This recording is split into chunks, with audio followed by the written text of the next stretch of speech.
David, let's talk a little more. Aaron Boone, unfortunately, was not asked by the media about the decision to start Jamison Tian in the 10th. Certainly, Herman, we've talked about, and Clark Schmidt would have been options. Is it different in the postseason going with a guy maybe who's never done it and saying, this is the way we're going to go, as opposed to maybe feeling a little more confident knowing that Schmidt and Herman have both come out of the bullpen? Yeah, it's an interesting point, Bob. And, what I thought is Tian was going to be his extra inning guy.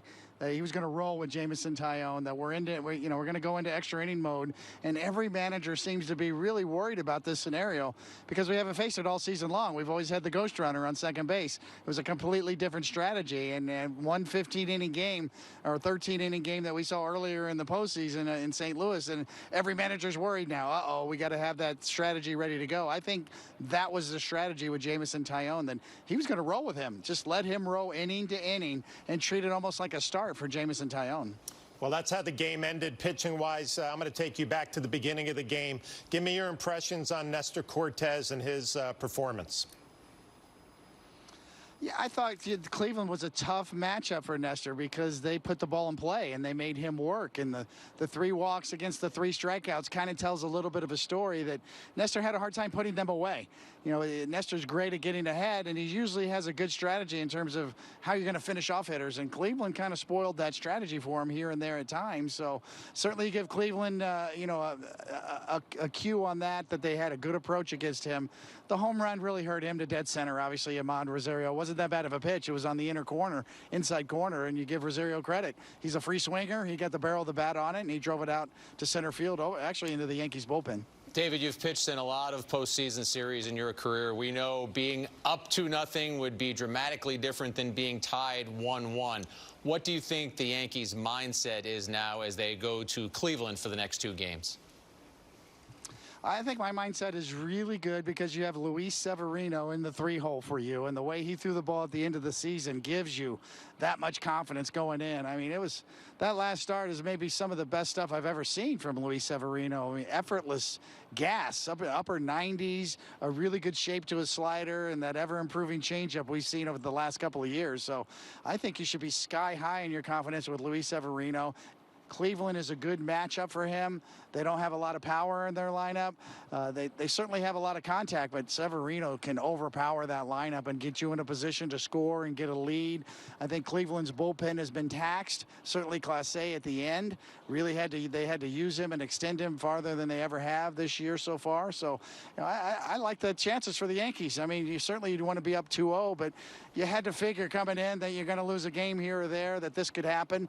But the fact that you have Severino back off the IL at the end of the year and throwing as well as he did, and the Yankees bullpen still relatively ready to go in terms of the end, is Loaizaga looks good, Holmes looks good.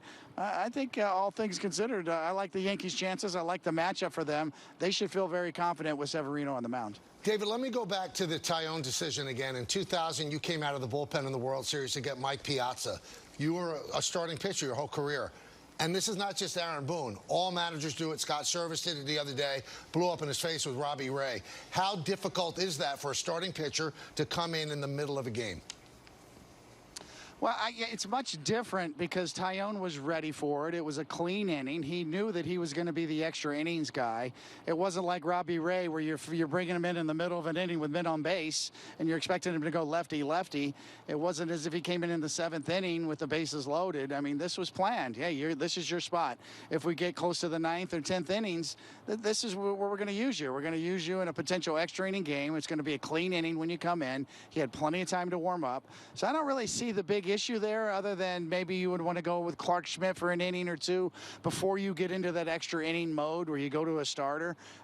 It wasn't as if it was the middle of the inning, though, so I don't see the degree of difficulty all that tough for Tian. I saw a couple of bloops and then a throwaway that kind of got him. I thought he made some pretty good pitches. The only one was the one to Naylor that was hammered, the one he got down and out over the plate that Harrison Bader got a sort of a bad route on. I'm not sure if he would have made the play, but it certainly wasn't the best route that he could get. And as Aaron Boone said, it was tough to see.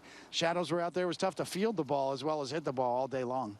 David, one more piggyback on that. I understand why they go to Tian because they're looking for length, but why go to Tian and still have Schmidt warming up? If Schmidt's warming up, wouldn't you go with the reliever, have him get through the 10th, and then if it gets to the 11th, and then you do need length, you can go with Herman or Tian?